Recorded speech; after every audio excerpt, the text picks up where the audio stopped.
Primeiro que a gente tem, que comete bastante as crianças agora no inverno, são as infecções virais mesmo, né? Então, além da mudança de temperatura e do tempo mais seco, que pode ocasionar mesmo já alguns problemas respiratórios, a gente tem um grande volume, assim, uma maior concentração, né, maior transmissão de vírus respiratórios nesse período do ano, né? Então, a gente tem algumas medidas importantes de prevenção que são básicas para todos, assim, independente se a criança tem alguma patologia pulmonar ou não, né? Então, a primeira coisa são as vacinas, estar com as vacinas em dia, né? Vírus influenza, por exemplo, que é o pico agora no inverno, e é uma doença que eu costumo dizer para os pacientes, a gente tem mais medo de influenza para as crianças do que do próprio Covid. Né, o risco de ter um quadro mais grave, principalmente para crianças que têm asma, é até maior.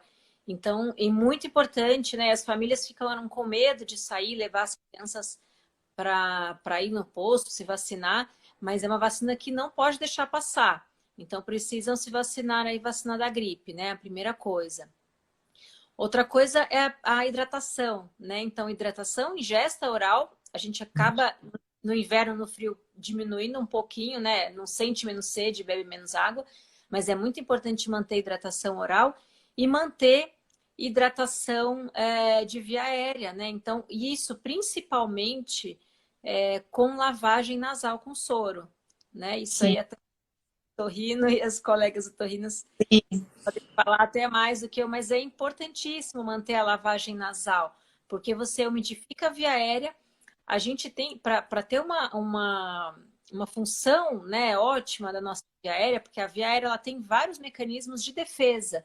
Então, a gente tem batimento dos cílios, que são cílios que ficam na superfície das células, que fazem uma varredura mesmo, tanto das partículas de poluição como das partículas virais.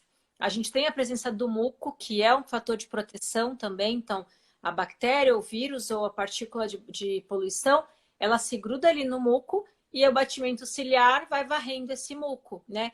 Então, a gente sim. tem que otimizar isso fazendo a lavagem nasal, manter a via aérea hidratada. Isso já ajuda bastante a manter o batimento ciliar. Criança pequena é assim. Principalmente os pequenos, menores de 2 anos, a gente sabe que é comum, né? A gente fala de 6 a 8 quadros de infecção viral. Então, tirando o verão e crianças que estão em escola, em creche, tem maior ainda, né? Pode chegar a 10 quadros por ano. Então, tirando dezembro e janeiro, que está todo mundo bem, o resto fica mesmo, nariz escorrendo, resfriados. Quando são quadros que a gente sabe que tem, e é chato, assim, né? Ah, tudo bem, é um quadro leve, mas isso dificulta a família, a criança tosse à noite, não dorme direito, a família não dorme. Então, a gente tem algumas ações que podem ajudar na imunidade, né? Então, tem algumas medicações, alguns que a gente chama de imunomoduladores, algumas medicações que modulam a resposta da criança, a resposta imunológica da criança, e que tem alguns estudos com comprovação de redução dos quadros de resfriados, de quadros de infecções virais, né? Então é Uhum. preciso um acompanhamento para ver a indicação de cada uma, mas existem medicamentos sim que podem ajudar nesse controle de imunidade. E tem os medicamentos que ajudam no controle da alergia. Então a gente precisa avaliar cada criança para ver se é um quadro Sim, alérgico, se é uma imunodeficiência realmente, que deve ser pesquisado em quadros de infecções graves, né? A criança teve 3 pneumonias no ano. Aí não é normal. A gente tem que sim. investigar se ela tem alguma deficiência de imunidade. Se não tem deficiência de imunidade, a gente tem que investigar. É um quadro alérgico ou não? É só uma criança realmente que está em processo de amadurecimento do sistema imunológico.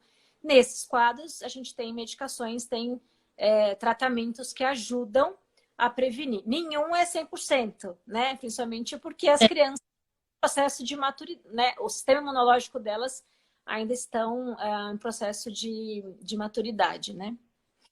sim, aí tem que tomar cuidado, porque com a pandemia houve um exagero também de uso de vitamina D, vitamina Ah, C. Então, isso tem que tomar cuidado para não acarretar hipervitaminose, para não exagerar. Se vocês puderem colocar as crianças no sol, levar as crianças para uma pracinha, um parque aberto, como dizer isso, para brincar um pouco no sol, ajuda, porque ajuda na absorção da vitamina D, né, Miriam?